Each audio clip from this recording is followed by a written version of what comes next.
নমস্কার বন্ধুরা, সকলকে স্বাগত ট্রাভেল সোলমেটস একটা নতুন ব্লগে। আর আজকে তোমাদের বলবো আমাদের পাড়া জগদ্ধাত্রী পুজোর গল্প। এবারে জগদ্ধাত্রী পুজো পড়েছিল 30শে অক্টোবর 2025, আর সেটা ছিল বৃহস্পতিবার। নবমীর দিন আমাদের এখানে পুজো হয়।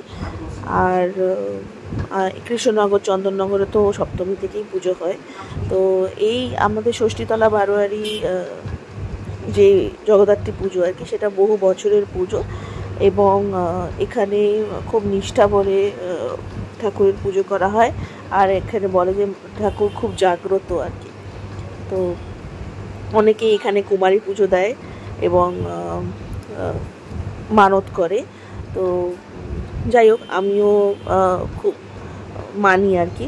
তো এবারে জগদ্ধাত্রী পুজোর দিন ছুটি ছিল না, তো যাই হোক তাও কিছুটা সময় বার করে গেছিলাম। তো যখন আমি ঢুকেছি তখন পুজো, সপ্তমী পুজো সকাল 7টা থেকে শুরু হয়ে গেছে। তো সবে অষ্টমীর অঞ্জলিটা হয় এবং তারপরে কুমারী পুজো চলছিল আর কি। তো আমি মা গেছিলাম। দেখো কি সুন্দর করে মন্দিরটাকে সাজিয়েছে, আলো দিয়ে, ফুল দিয়ে, ভীষণ সুন্দর লাগছিল দেখতে। তো আমাদের বাড়ির সামনে আরেকটি জগদ্ধাত্রী পুজো হয়, তো ওখানে মোটামুটি সপ্তমীর অঞ্জলিটা মাইকে বাজছিল। আমি ঠাকুর পুজো করতে করতে অঞ্জলিটা দিয়ে দিই। তারপরে আমি গিয়ে যখন পৌঁছাই তখন অষ্টমীর পুজো হয়ে গেছে আর কুমারী পুজো বসেছে। তো দেখো কি মিষ্টি কুমারীটা, মানে এত সুইট। ও আগের বছর খুব ছোট ছিল তাই কেঁদে ফেলেছিল, কিন্তু এবছরও একটু বড় হয়ে গেছে। আর কি মিষ্টি করে ওকে সবাই নমস্কার করছে, পুজো করছে, আর ও সেটাতে চুপ করে বসে আছে। আর এত মিষ্টি লাগছিল, ছোট্ট নাদুস নুদুস দেখতে। কুমারী খুব সুইট দেখো। তো এই বছর ইনি আর কি, যিনি স্ক্রিনে দেখতে পাচ্ছ, ইনি কুমারী পুজো করেছেন এবং ইনি অ্যাকচুয়ালি সব কুমারী পুজোর যা যা সরঞ্জাম আছে সব দিয়েছে। দেখো ট্রেতে করে সাজিয়ে দিয়েছে বিভিন্ন ধরনের খেলনা, তারপরে জামা, মিষ্টি, হ্যাঁ, যা যা লাগে, যেরকম একটা মেয়ের বিয়ে হলে যা যা লাগে আর কি। তো সেই সব জিনিসপত্র দিয়েছে আর কি, এবং ওনারই মানত ছিল, তো তাই জন্য দিয়েছেন। তো কুমারী পুজোতে বলে যে মানে ঠাকুর আর কি কুমারীর মধ্যে আবির্ভূত হন এবং তখন কুমারীকে যে যা বলে আর কি সেই মানতগুলো পূরণ হয়। তো অনেকেই বাচ্চা হলো তার পা ছুটছে এবং তাকে মিষ্টি খাওয়াচ্ছে, তাকে কানে কানে কথা বলছে, তাদের ইচ্ছা বলছে। কিন্তু যাই হোক, এইটা হয়তো একটা, আমার মনে হয় একটা মনের ভুলই আর কি। কারণ সে তো বাচ্চা, সে একটা শিশু মানুষ, কিন্তু সবার বিশ্বাস যে সেই সময় সে আর বাচ্চা নয়, সে আর কি সাক্ষাৎ ভগবান আর কি। তো তাকে সবাই তাদের ইচ্ছা বলে। আর বাচ্চাটি এত সুইট, সে মানে মিষ্টি খেতে খেতে বিরক্ত, আর ভালো লাগছে না তার মিষ্টি খেতে। হ্যাঁ, তো সে বলছে আর না না। আর আগের বছর যেরকম এত সুইট ছিল, ওর খিদে পেয়ে গেছিলো, কারণ কুমারী পুজো করতে গেলে না খেয়ে থাকতে হয়। তো বেচারি বলছে আমার খিদে পেয়েছে, মানে সবাই তাকে তাদের মনস্কামনা বলছে, টাকা দিচ্ছে, ওর কাছে ওগুলো কিছুই ম্যাটার করছে না। ও জাস্ট একটাই কথা বলছে, আমার না খুব খিদে পেয়েছে। তো সেই আর কি, আমরা হয়তো এইগুলো করি রিচুয়াল হিসেবে, কিন্তু সেটা বাচ্চাটার পক্ষে হয়তো অন্যরকম আর কি, সেটা উচিত না। কিছু কিছু রিচুয়ালসের আমি সত্যি কোনো মানে খুঁজে পাই না। তো সেটাই এটা কারণ একটি ছোট বাচ্চা যে 2 বছরের, হ্যাঁ, তাকে একজন বয়োজ্যেষ্ঠ 70 বছরের একজন মহিলা নমস্কার করছে, সেটা কিরকম দেখতেও লাগে। যাই হোক, এটা যেরকম বেলুড় মঠে স্বামীজি পুজো করেছিলেন সেইভাবেই করা হয় আর কি পুজোটা। তো সেই জন্যই কুমারী পুজো করে। তো যে যার নিয়ম করে আর কি, সেটাতে আর কিছু বলার নেই।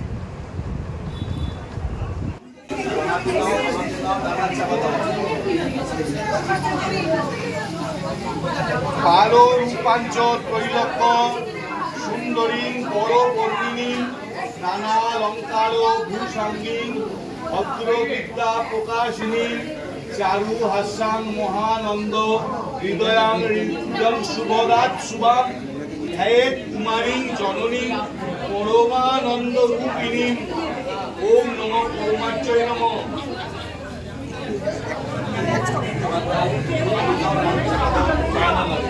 ওম বাল রূপাঞ্চ দৈলক্য সুন্দরী পরবর্তিনী নানা অলঙ্কার ভূষাঙ্গী ভদ্রবিদ্যা প্রকাশিনী চারু হাস্যাং মহানন্দ হৃদয়ং শুভরাত শুভাং ধ্যায়েৎ কুমারী জননী পরমানন্দ রূপিণী। নমঃ পৌমার্যয় নমঃ। দুটো পায়ে জল দাও, দুটো পায়ে জল দাও। আপনার তো গঙ্গ দাও। নমঃ পৌমার্যয় নমঃ।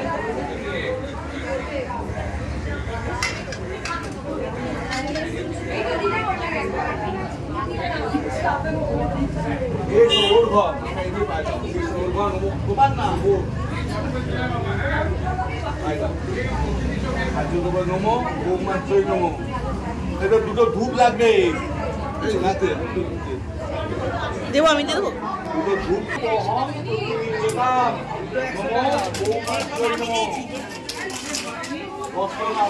এখানে কি বানানো যায় নাকি?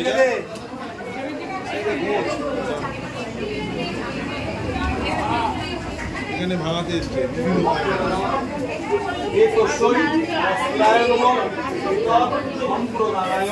নমঃ পৌমার্যয় নমঃ। পায়ে থেকে যে কোনো একটা তারিখ করবো না, তাও উপরে ছিঁড়ে নাও না, যে কোনো একটা তারিখে নাও, এটার উপর থাক না, ওই তো ফলমূল দাও। একটু দাঁড়া, আমার এই জায়গায় কিন্তু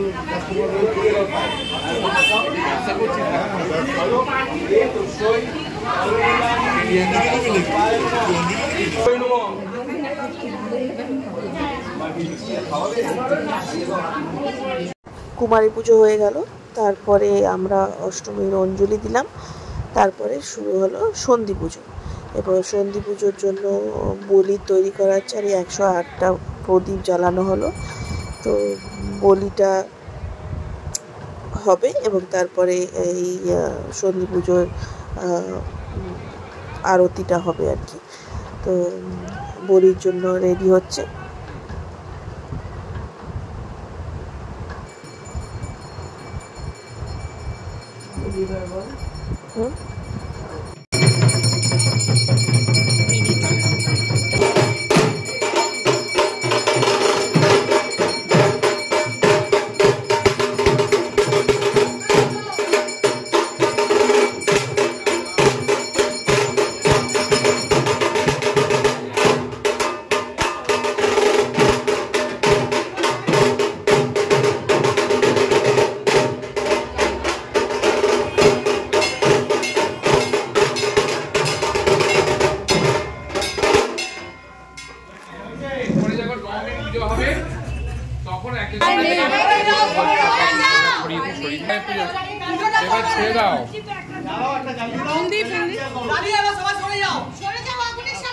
দেখবেন এবার এবার সরে এসো, বৌদি নিভে যাবে নিভে যাবে। আমি বলছি সরে সরে যান, জল পড়লে ওটা ছিটকবে, জল পড়লে ছিটকবে। বৌদি তুমি সরো,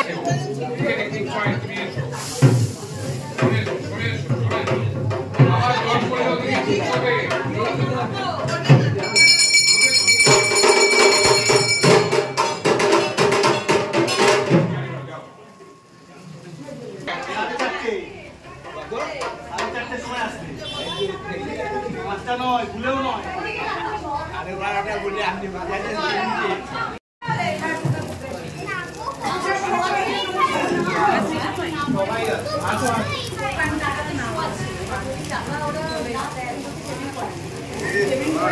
শর্মা একদম পুরো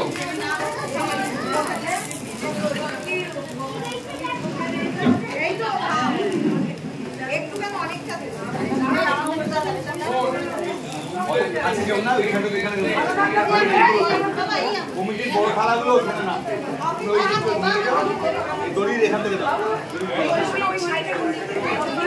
তো সন্ধি পুজো হয়ে যাওয়ার পর শুরু হলো নবমীর পুজো। এখন ঠাকুরমশাই নবমীর পুজো করছেন এবং ওখানে থালায় নৈবেদ্য সাজানো হয়েছে। তো নবমীর জন্য আলাদা নৈবেদ্য সাজানো হলো। দেখুন নৈবেদ্য সাজিয়ে দিয়েছে, তার মধ্যে চাল, ফল, মিষ্টি রয়েছে এবং অনেকেই পুজো দিয়ে গেছেন। তাদের পুজোটা হয়ে যাওয়ার পর তারপরে এই জায়গাটা খালি করা হবে এবং সেখানে ভোগ আসবে, ঠাকুরের ভোগ দেওয়া হবে এবং ঠাকুরের ভোগ দেওয়ার পর ঠাকুরকে বলি হবে এবং বলির পর আরতি হবে এবং আরতি হয়ে শেষ হবে হোম এবং সেই হোম হয়ে পুজো শেষ হবে এবং খালি নবমীর পুজো শেষ হবে এবং খালি দশমীর পুজো রয়ে যাবে, যেটা 31 তারিখে হবে আর কি। আর এই যে নবমীর পুজো লাস্টে যেহেতু শেষ হতে হতে 5টা-6টা বেজে যায়, তো ঠাকুরমশাই সন্ধ্যা আরতিটাও করে দেয়। ঠাকুরকে সন্ধ্যা আরতি করে পুজোটা শেষ করে না। এখানে মা এসছে বসে আছে।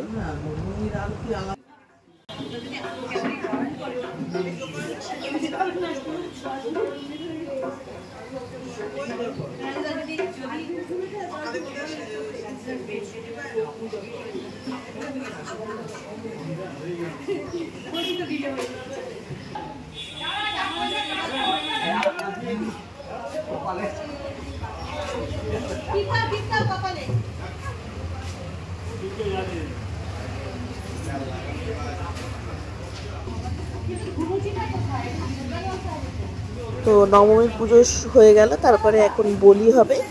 তো বলির জন্য সব রেডি হয়ে গেছে এবং এখানে বলি হয় প্রথমে হচ্ছে চাল কুমড়ো, তারপরে শসা, তারপরে আখ। তো এখন যে অস্ত্র দিয়ে বলিটা হবে সেটা মা জগদ্ধাত্রী মাকে ছুঁয়ে দেওয়া হলো আর কি এবং শুদ্ধ করে দেওয়া, কারাটাকে শুদ্ধ করে দেওয়া হলো এবং যিনি বলি দেবেন তিনি এই খাড়াটাকে গ্রহণ করলেন এবং এবারে তিনি স্থানে গিয়ে বলি দেবেন। এবার এখানে রাজশেখরদা রেডি করে দিচ্ছে চাল কুমড়োটাকে, এমনভাবে রাখতে হবে যাতে এক কপি কাটে, পুরোটা কাটতে হবে।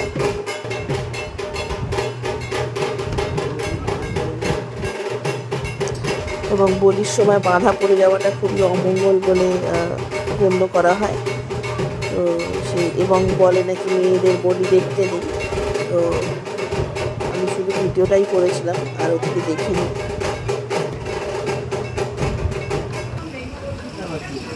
হ্যাঁ,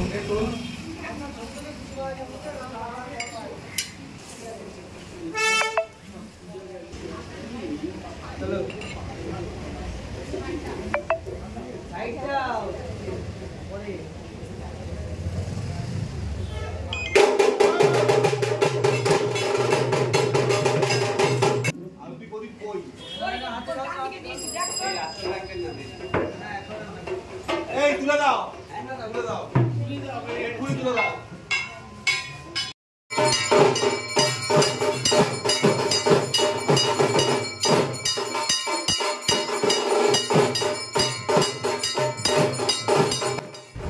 তো বলির পরে এবার আরতি শুরু হলো, আরতি হচ্ছে। তো এখন আরতি পরে হবে অঞ্জলি। তো নবমীর পুজো সূর্যাস্তের আগে শেষ হওয়ার কথা ছিল আর কি, মানে 5টা-5:30টার মধ্যে সূর্যাস্ত হবে, তার মধ্যেই সব নবমীর পুজো শেষ হওয়া উচিত আর কি। তো এখন একটু সন্ধে হয়ে এসছে আর লাইট সব জ্বালিয়ে দিয়েছে আর এখন আরতি হচ্ছে।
আরতির কিছু নিয়ম আছে। প্রথমে আরতি হবে পঞ্চপ্রদীপ দিয়ে, তারপরে হবে কর্পূর দিয়ে, তারপরে পানি শঙ্খ দিয়ে হবে, তারপরে গামছা দর্পণ, এরপরে হবে ফুল দিয়ে আরতি, এবং তারপরে ফুল, তার সাথে বেলপাতাও থাকে। তারপরে হচ্ছে একটি আম পল্লবের পুরো একটা ডাল দিয়ে ঠাকুরকে আরাধনা করা হলো আর কি, এবং আরতি করা হলো। দেখবেন সেটাকে এখানে দেখিয়েছি আমি, পিছনে ফেলে দিয়ে রেখে দিল আর কি, যেটা আমি দুর্গা পুজোতেও দেখিনি এবং কালী পুজোতেও দেখিনি। এটা এক্সট্রা দেখলাম জগদ্ধাত্রী পুজোতে করেছে।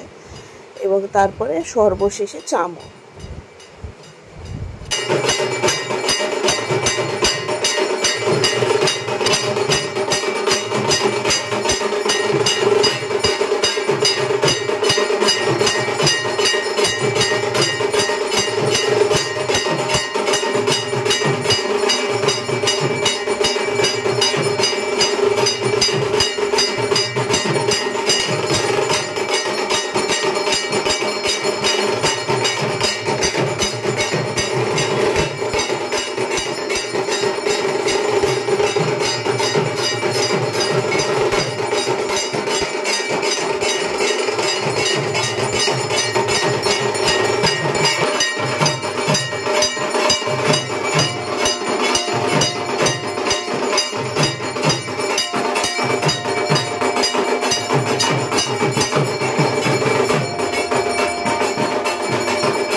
আরতি হয়ে যাওয়ার পর এখন হোম হচ্ছে।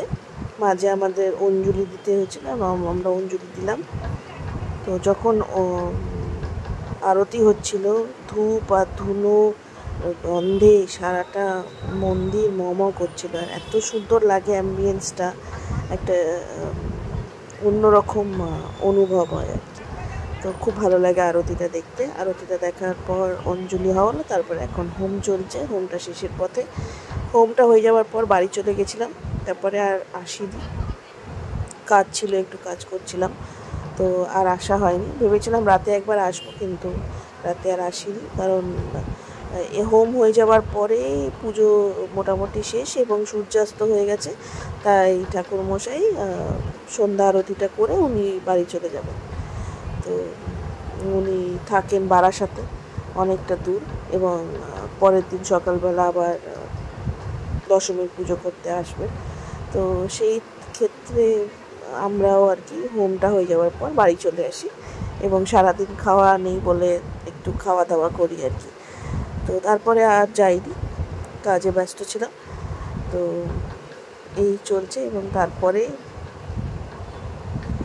হোমে লাস্টে, হোমটা শেষ হওয়ার সময় লাস্টে ঘি দিচ্ছে, এবং তারপরে দেবে দুধ দিয়ে হোমটা নেভাবে আর কি, শান্ত করবে। তো এই হোমের টিপ নেওয়া খুব শুভ হয়, খুব ভালো জিনিস। তো আমরাও নিয়েছি। তো চলো দেখতে থাকো।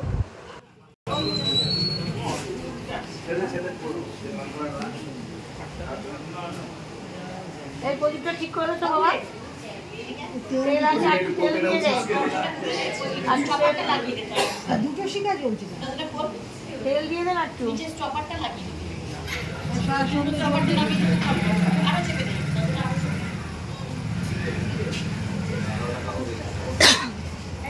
একটা পয়েন্ট টাকা পাচ্ছে নাকি দিয়ে রেখে দেখ। এই একটা পয়েন্ট টাকা দিলাম। তোমার চালের সাথে যাবে। দে। চালটা দে। হ্যালো, কোথা বুঝতে দে। আরে ঠিক আছে, চালটা রাখ না। কোথা বুঝতে দে।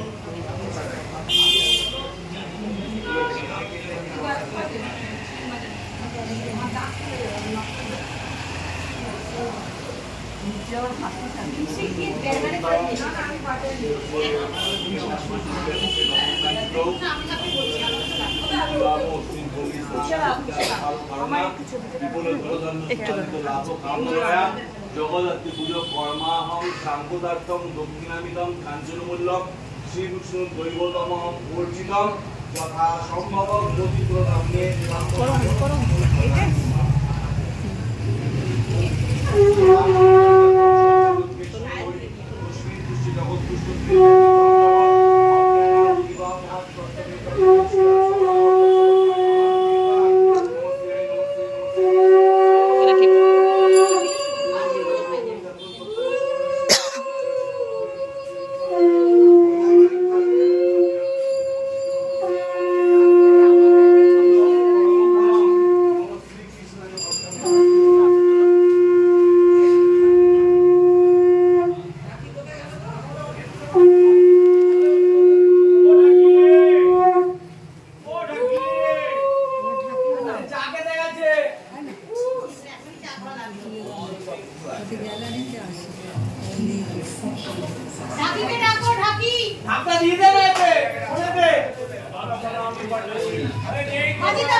পুজো শেষ হয়ে গেল, তারপরে আমরা চলে এসলাম, এসে একটু খাওয়া দাওয়া করে একটু রেস্ট নিলাম। তারপরে দেখো এখন আমাদের বাড়ির সামনে একটা পুজো আছে, এখানে ওনার নিমন্ত্রণ করেছিলেন, আর এই বাড়ির সামনেটা লাইট দিয়ে সাজিয়েছে, কি সুন্দর দেখতে লাগছে।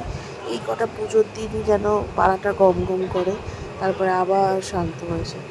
তো আজকের মতো এখানেই পুজোটা শেষ। এবারে চলে যাচ্ছি পরের দিন 31 তারিখ, 31শে অক্টোবর 2025 শুক্রবার ছিল, সেদিনকে ঠাকুরের ভাসান। এবং দেখো ঠাকুরকে নামিয়ে দিয়েছে, নামিয়ে রাখা হয়েছে যাতে আমরা নমস্কার করতে পারি এবং সিঁদুর দিতে পারি। আমি কিঞ্চিত আগে একটু পৌঁছে গেছিলাম সিঁদুর দেওয়ার জন্য, তখনও সব জেঠিমারা আসেননি, জেঠিমা কাকিমারা আসেননি যারা বরণ করবে। তো এই নিয়ম অনুযায়ী কোনো ব্রাহ্মণ স্ত্রীকে আর কি বামনিকে তো বরণ ডালা দিয়ে আগে বরণ করতে হয়, তারপরে সবাই বরণ করতে পারে।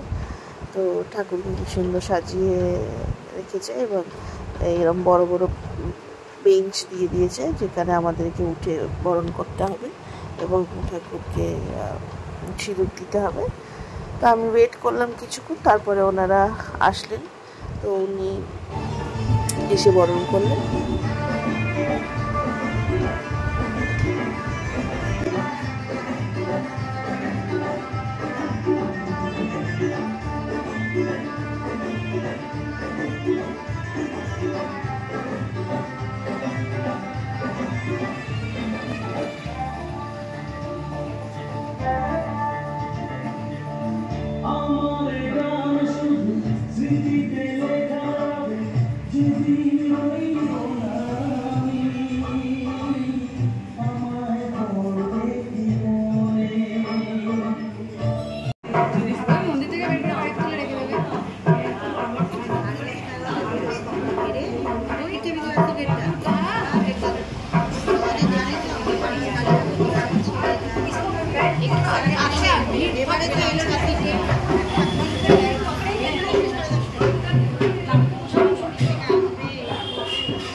আমি একটু বাড়ি এসে যখন গেলাম তো দেখলাম বরণ শুরু হয়ে গেছে অলরেডি।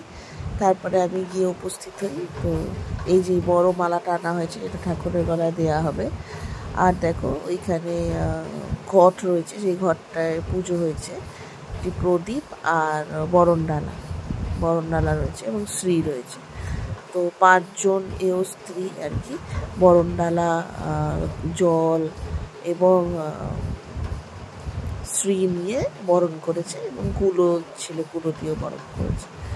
তো এই চলছে এখন, সব বয়স জ্যেষ্ঠরা বরণ করছে এবং তারপরে আমরা যাব ঠাকুরকে নমস্কার করব।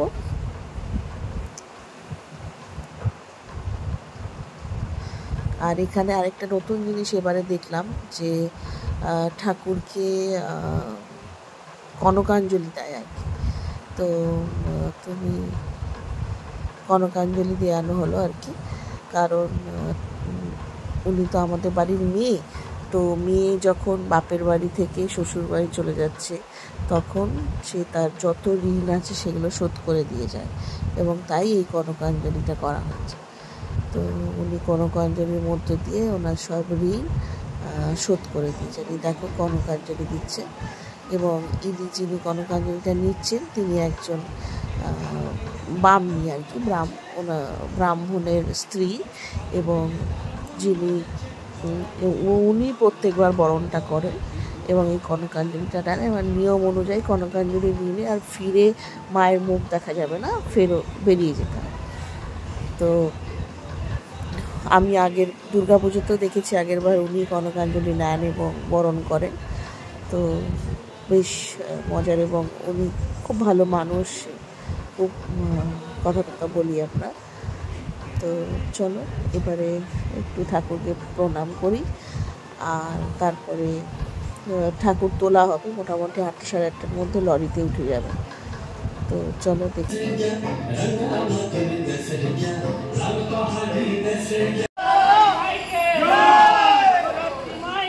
ঠাকুর লরিতে উঠে গেছে, এখন ঘাটও বান্ডি তুলে দিচ্ছে লরিতে, ফুল টুল সব তোলা হয়ে গেছে, এবং ঠাকুরকে একটা স্পেশাল মালা পরানো হয়।